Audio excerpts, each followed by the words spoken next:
Avon Stishma Yoavim Yamoy Koshlik Montamoy Isadan Kapsul Laboke Shomrim Laboke Israel Adonai Kim Adonai Chesed Rabbi Mofidus Who Yivdeh Esriel Mikol Avanasam Who Yivdeh Esriel Mikol Avanasam.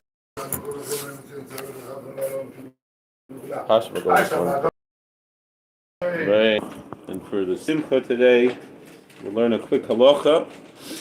So it says, "Pinus asul saper davar, teish lo yafsik libam and avail."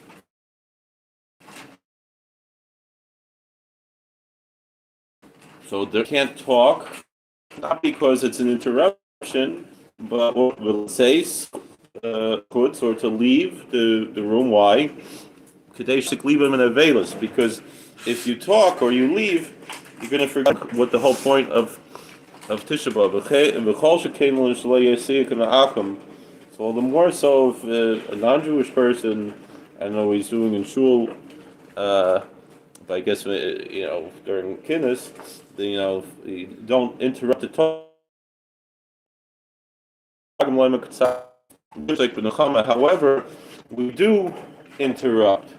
Because that's the odd thing, is that we interrupt the every kinna ends with something happy, and so it's hard to really get we follow the kinnas that we have traditionally.